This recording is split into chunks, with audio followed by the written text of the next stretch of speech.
What is blinking on the screen? Does that normally blink? Oh. Huh.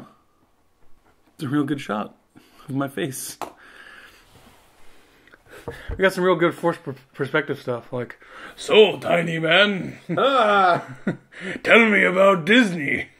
Chicken Little was a Chicken Little was abysmal. I didn't make it. I will eat your head. Yeah, my shoulder. I don't know anatomy of you tiny humans. Humans. Hey, we're two fat guys. And welcome to part of our Disney marathon. We've finished up the Renaissance. We've gone post-Renaissance. So pre-Renaissance, good circle. Post-Renaissance. But your name is a lot meaner for it. The collapse of traditional animation seems a bit harsh, but accurate. They fired all their traditional animators. Yeah. So... I mean, that checks out. We have the section here that came next, which was Brother Bear, Home on the Range, Chicken Little, Meet the Robinsons, and Bolt. Yeah, so basically what's going on here, there were some successes like Lilo and Stitch in the last batch of films, but not nearly as successful as the Renaissance was, and so obviously Hollywood panics whenever anything is not on a perfect upward trend. So they started looking around for what may have happened, what they could do. Also, at this time, very successful things were happening with DreamWorks. That's when Shrek was starting to come out this time. And Pixar was still gangbusters. Pixar was, Cars 2 was still a way off, so it was still pretty untouchable in terms of good movies. Yeah, but, I mean, even Cars 2 made a lot of money. No, it makes money, because kids like cars. I'm not saying it doesn't make money, but... so, yeah, it's creatively and financially successful. And also, while we're talking about it, anytime anyone talks about how bad Cars 2 is... I like to point out that Michael Caine plays a goddamn James Bond car. Yes, we all know. It's amazing. Yep, and who's the main character of that movie? Who's the main character? No, the actor. No, the actor's name. Say the actor's name. His actual name.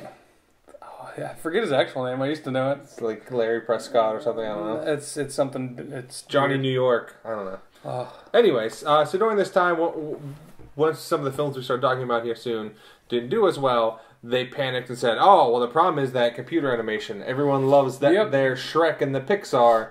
So they fired all their traditional animators and went purely CG to mixed results. Well, in Disney's defense, did you see Home on the Range?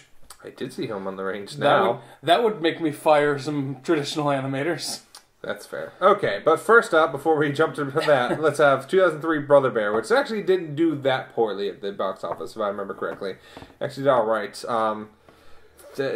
Anyone at home want to know the synopsis of Brother Bear? And don't mention just Brother Bear. It's a bear. It's about a bear. He's a brother. So there's probably like two bears. Nailed it. And they're like cubs, and they go on a wacky adventure. But then they grow up, and then... That's what I thought the plot was before I saw this. This is my first time seeing it, and that's what I would have guessed. I was wrong. Yeah, it is in prehistoric America, in sort of the Canadian Yukon or Alaskan... there's meese there, so... Yeah, with some Native American tribe, one of whom gets magically transformed into a bear to teach him lessons. And then he learns those lessons, and then he decides to stay a bear. Because... salmon, I guess. I don't know. Because the sleeping 3 months a year. I don't know. I mean, there's a lot of appealing things about being a bear. At least, like, not compared to a modern person, but compared to being a prehistoric Native American. Like, I get to live in a sod house and it sounds miserable. And fight bears. Yeah, fight bears. Yeah, sounds like a nightmare. So I maybe understand the decision. What really makes me know that this is not a good movie. First off, Phil Collins again.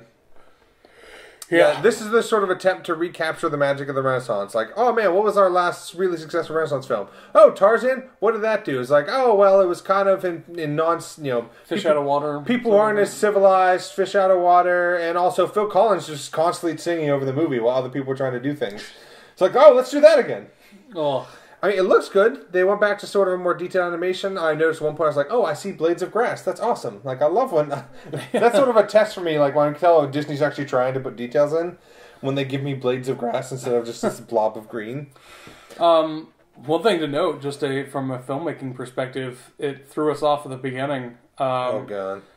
Where there's intentional window boxing. Where it's different aspect ratios in the beginning part of the movie, and then when he transforms into a bear, his mind is broadened, so they literally changed the aspect ratio of the film. So at first we were watching it on Netflix, we're like, did they put in the wrong, like, what is happening? Because it was on a television screen, which is not how it was meant to be seen. Yeah.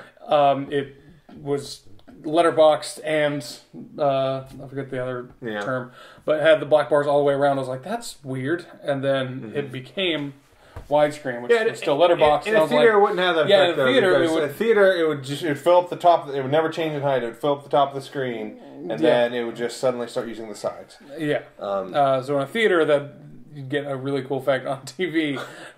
A really annoying effect. We're starting to go a little insane. Like, what did I hit a Netflix setting? Is there something I'm not aware of? Yeah, I was like, man, I haven't had to like mess with the like zoom button on a TV since forever. It's a good thing I didn't, or else I would not never have noticed when I got There might have been like some stuff happening on the side, like that's true. character's head go missing. That's like, weird. That's a poor shot. Let's unzoom this. Oh, that makes sense. But yeah, overall the movie's all right. Yeah, the animation's good. The Meese were real fun. The Mooses were very funny. Dave Thomas and Rick Moranis. Basically stealing their characters from Strange Brew. Yeah, and just being wacky Canadian moose, and that's fine. No squirrel. Moose, no squirrel. It's okay. Yeah. Like, that's about what the thing I know that this is not very good, though, is because it's, like, perfectly set up for Clayton to love it, and he doesn't. Like, it's Native American culture, it's prehistoric America, and just, he doesn't care for it. Yeah, I don't even really have much to say about it. It wasn't the sort of thing, it wasn't revolutionary enough, it wasn't the sort of thing that's going to save Disney, it wasn't the thing that would kill Disney. Yeah. But they were looking for something. That comes next. Yeah, they were looking for something to save them, and that wasn't it. So then the next year, in 2004, brought us Home on the Range. It's a movie about cows. Ostensibly. Trying to fight a cattle rustler. The main cow is a show cow that gets sold to this little farm, played by Roseanne. I like Roseanne. Like, she is good in some things.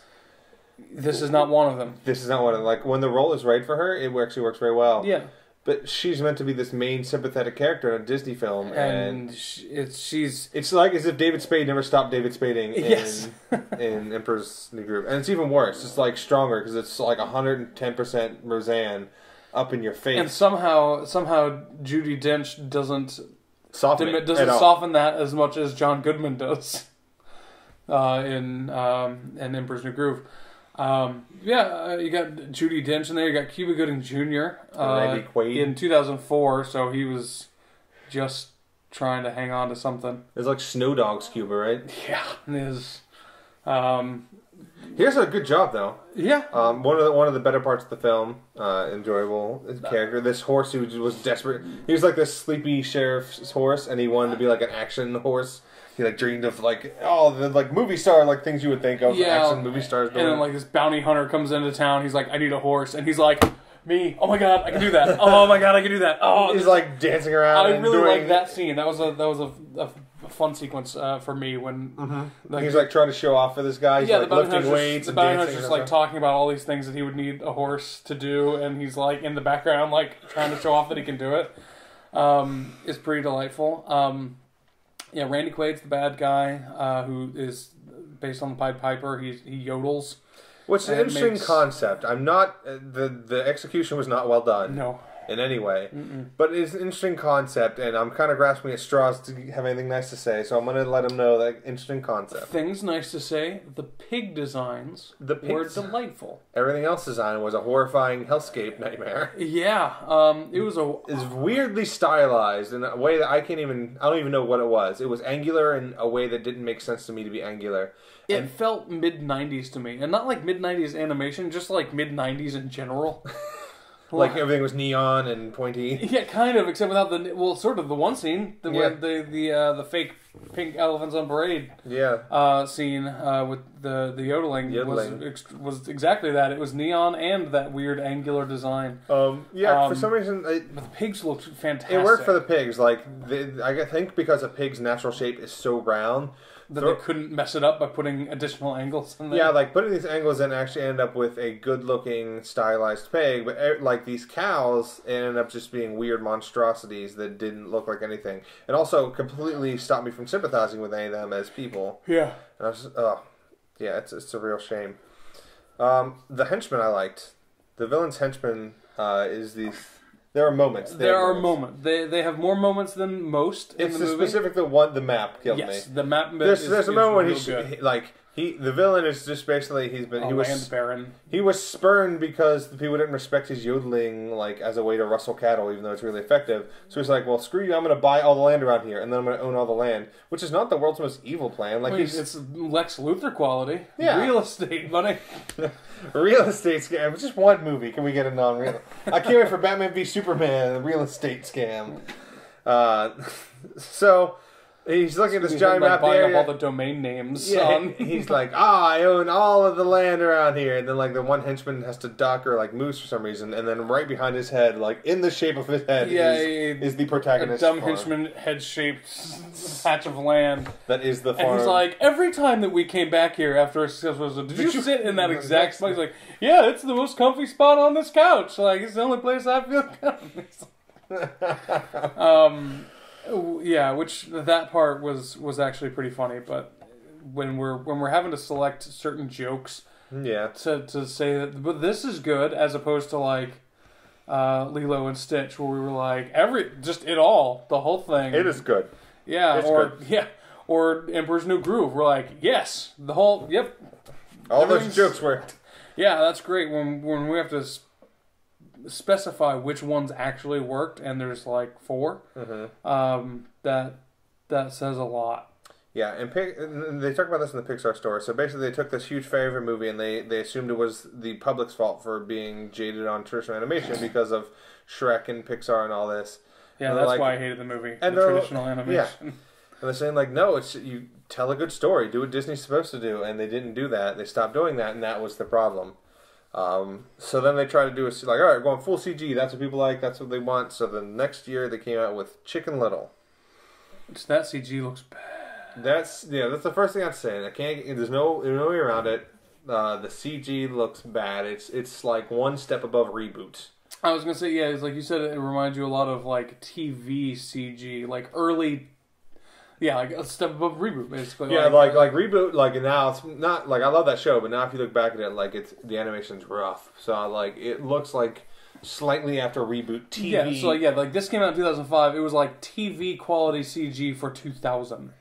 Yeah, because Incredibles also was Incredibles 2004? Incredibles was 2004 or 5. Okay, well this movie was 2005, so Incredibles was out at this point. Yeah, and they couldn't animate feathers on this giant chicken, but Incredibles was doing strands of hair in water and during explosions and full islands with vegetation reacting to explosions and wind and characters rustling and. So it also was a way better story. So Chicken Little That said, Chicken Little had a surprisingly good story. It did have a surprisingly good story. It was a slow build. It was a painfully slow build. Once they got there, it was actually pretty enjoyable. Spoilers for Chicken Little. It's an alien movie. Yeah, this movie's about aliens. Like 40 minutes in, it's an alien movie. It was like 33 minutes, I think, because we actually checked the timestamp. It was right a little bit after a half hour. Yeah, because basically it starts with the Chicken Little story. The sky's falling. Okay, that's a false alarm. Everyone's embarrassed. Chicken Little. And then basically the next part of the film is like, all right, I got to impress my dad. My dad was a famous baseball player. I'll become a good baseball player. So it's him trying to become a baseball player, and then he gets into this last game, and then he actually does good, and then the town loves him, and his dad's proud. And that's like a half hour of the film to do this. And then the sky falls again. And that's when the aliens get introduced. And he's like, I can't come to people with this. Like, I finally got over this black mark of my life. I understand that, like, it has more weight because it took so long to do the baseball and to get through all of that. Like, if it had happened 2 minutes after the first one, it wouldn't have as much weight. But it's such a slow build. It is such a slow build. But then, yeah, it turns into an alien movie. They go on an alien ship, then, like, they accidentally steal one of the...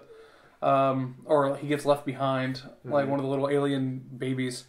And then there's basically an invasion. Yeah.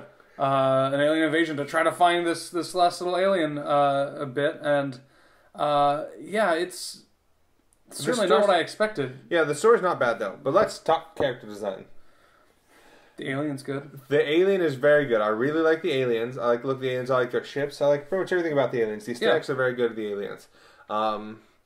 I thought that there were one or two of the friends that I liked. There were like some of the classmates that I liked the design on. Yeah. But all our main characters basically were... Chicken Little had an interesting... it was a good look for him, but I just... If his dad weren't so bland, like if I thought that Chicken Little was going to grow into something more, then it might speak more volumes to me as them his family. But he was rough. It's hard to tell because also with how poor I like the fish. Yes, the fish was really good. Yeah, fish out of water. So he was just like a walking fish walking up on his fins with a big like diver helmet, like an old timey diver which helmet, is great. Mm-hmm. But yeah, most of it just the character design wasn't good. On top of just ugly CG. Like ugly animation. Maybe it's just very difficult to get the emotion from these characters. Because they were trying, Zach Braff was soft-talking his best to try to get me to feel for Chicken Little's plights. But it was just lacking the magic. The last 2 minutes, though, were fantastic. When they show the movie... Yes. Oh yeah! All of a sudden they're like, "Oh, that's how you do things." They do this. So like early on, after he says the sky's falling, they do a brief montage to show like they've made fun of him so much that they've like put out like movies about Chicken Little that or are like someone's bought the rights. I think someone's bought the rights to a story to make a movie out of it. Yeah, and they're all kind of making fun of. There's like all these news articles and stuff, and so finally there's been this invasion, and then like Chicken Little saves the day. And then his dad's like, "Oh, I wonder what the movie's going to be like now." And then it just cuts to Adam West as like action the Rock looking Chicken Little, and all of these characters very action movieized, and it's just a fun sequence right there towards the end. Also, Fred Willard as the father alien, and Catherine O'Hara as the mother. As the parent alien. Turn off the big voice. But I like the big voice. It's like I never get to use the big voice. Turn it off. Okay. Oh, hey there. Sorry about that. Yeah, just some good bit writing. Good old Fred Willard action. Yeah. Yes. I'm trying to think of anything else. That's really all I have to say. It's missing the magic. It has elements, but it's just missing the magic there. Yeah. The movie that actually had some of the magic back was Meet the Robinsons. Yeah. Not coincidentally, John Lasseter got hired as the creative head of Disney, announced in January of 2006. That's when the merger with Pixar happened, and he became the creative head of both Pixar and Disney. So the next two films, a sharp increase in quality from Chicken Little and Home on the Range, especially. Yes. But they're not quite all the way there. And they're heading in the right direction. What it is basically they were films that were in production and had like a lot done that John Lasseter had to work a little bit of magic and push them a little further to start to get his fingerprints on. And you can really feel it because I'm thinking about all the things that are missing from Chicken Little. Like if you had that. John Lasseter had like a year to sort of push them on that. Yes. Oh yeah. They probably got a lot of really cool stuff out of that. Yeah. Like, CG might still be a little rough, but... first off, the CG gets better. Meet the Robinsons, which is 2 years later, 2007. CG gets a lot better, which helps. It's not fair for us to do that, but it helps a lot. The story's super interesting. Yeah. I'm really fascinated by the story. I'm like, the plot, I'm like, this keeps me engaged. There's so much happening. It's all time travel, and just wacky inventions. A lot of it takes place in the future. Delightful villain.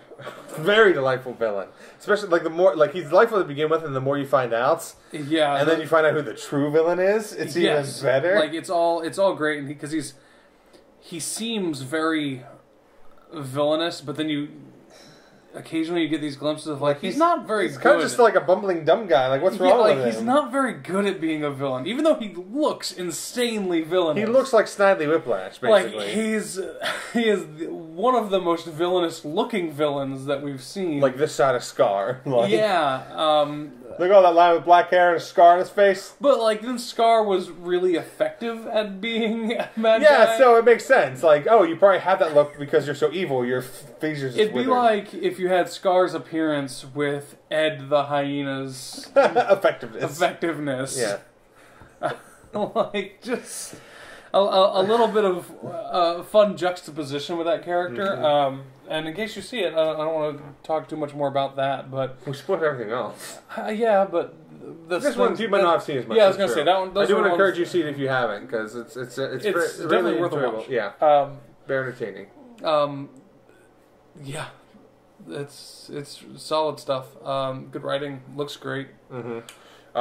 Yeah, one of the best jokes from the trailers was not ruined because there's more to the joke. Oh, man. Yeah, so this was actually my first time seeing it, and there's the joke from the trailers, which I love, which is he's being chased by a big T-Rex with, like, a talking collar or something. I don't know. Yeah, so basically he runs to a corner, and the T-Rex is trying to get him, and he's, like, puts his head down, and he can't reach him because his arms... So he's, like, in a corner. And the villain's like, what are you doing? Get him! And he's like, but I have a big head and tiny arms. And that's all they show in the trailer. And I loved that bit. I would quote that without having seen the movie. And well, you do have a big head and tiny arms. Yeah, I was going to say, like, it was a lot of fun. And then in the movie, there's, like, 2 more lines after that. And it's a callback. It's really well written bit. So we're not going to spoil that because it was magic for us to get that extra bit on top of it. See, I knew more of the plot, but I also hadn't seen it. So this was a good. I'm glad I watched it, and you guys really should. And I always confuse it with Robots, the Mel Brooks movie. The movie Mel Brooks. It's not a Mel Brooks. Yeah, I was going to say it's not a Mel Brooks movie. Let's make that clear. That's fair. It's a Ewan McGregor movie. Yeah, it's a movie with Mel Brooks in it. Because I think they came out at similar times. But yeah, 2005, I think but yes. But it has heart. I care about the characters. They develop, they change, and it's funny. It's not quite the caliber of, let's say, The Incredibles, because I love The Incredibles. But it's like I said, you can see. Oh, okay, this is a movie that had some issues that some were fixed, and there's some lingering issues, but they're not major because most of it's really solid. Yes. Especially the development of the character. Yeah, character development is great in this movie. There are a lot of wacky side characters that are just wacky side characters, but that's fine because your core group actually develops and grows a lot. Absolutely. So that's really good. Bolt, moving on. I saw this in theaters. As did I. Oh, interesting. So, no, you talk about it. See you next time. So, Bolt. For the record, full disclosure, I can't stand John Travolta. Mm-hmm. I still enjoyed this movie and his performance. Oh my God, I'm so talented. I like the movie less. There's only but he sings a country song at the end, a country duet with Hannah Montana. I'm gonna ignore that, and so I can still say that I enjoyed this movie. Yeah, there's only a handful of movies that I can stand John Travolta in. That'd be Face Off, Pulp Fiction, and now this. Mm-hmm. Bolt is also, I think, very good. Premise-wise, I really enjoy it. It's a really smart premise, actually. Because, so the premise is you have Bolt, who's this dog, who gets adopted at a really young age to be an actor dog in a TV show, except they never allude, they try really hard to not let the dog know that he's acting, that he's in a TV show. So he thinks that he has superpowers because when he does a certain bark, like, people go flying and, like, they have pyrotechnics guys, like, hiding in a corner.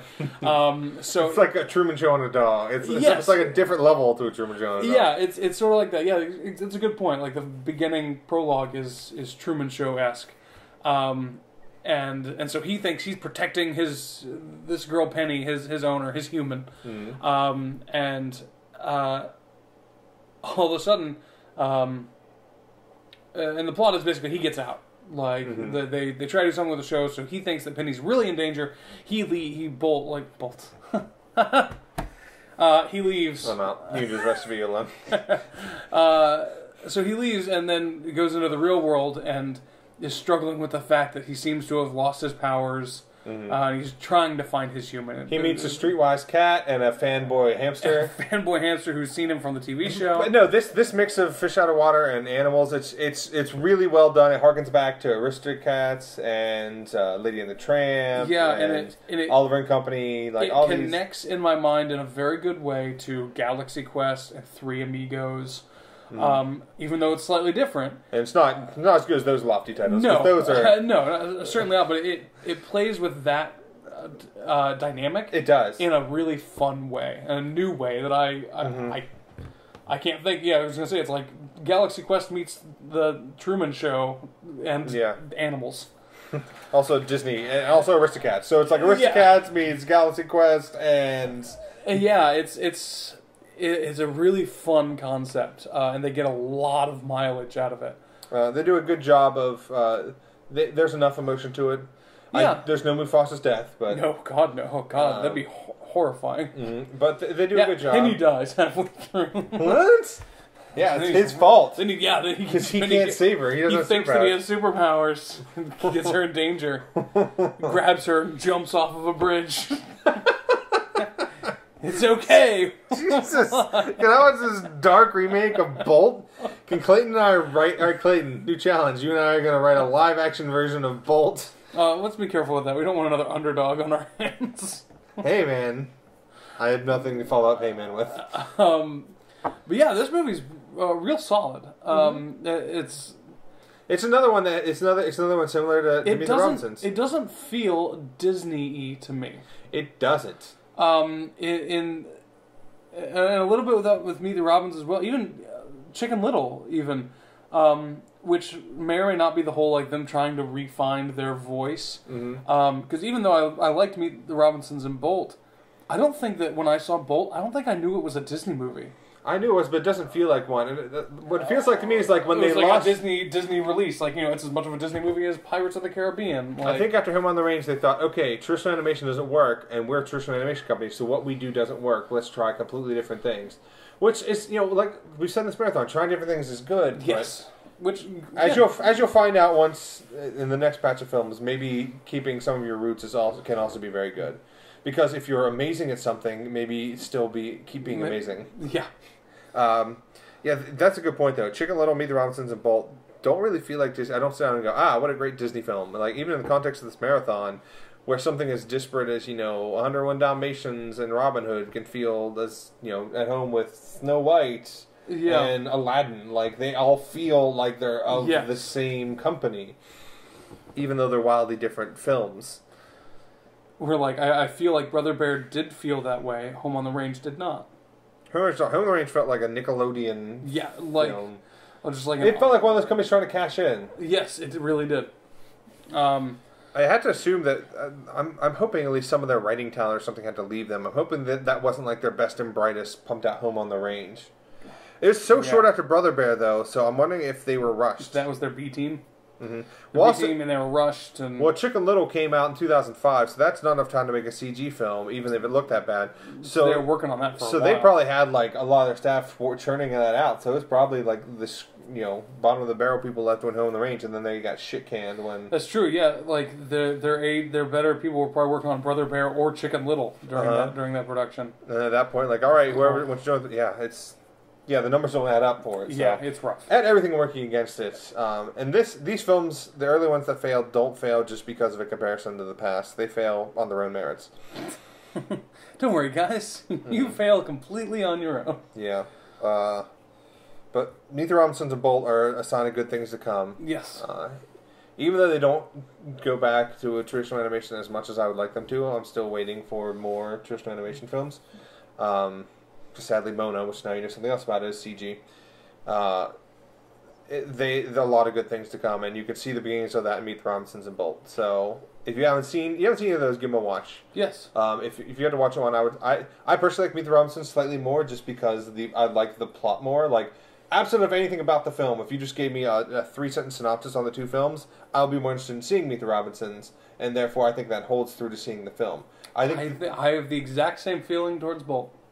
Yeah, I think they have. I think the two films have about an equal level of execution on their premise, and it's largely, I think, who you would like. What story speaks to you more? Yeah, that's true. Yeah. So I'm a huge sucker for time travel. I'm a big time travel fan.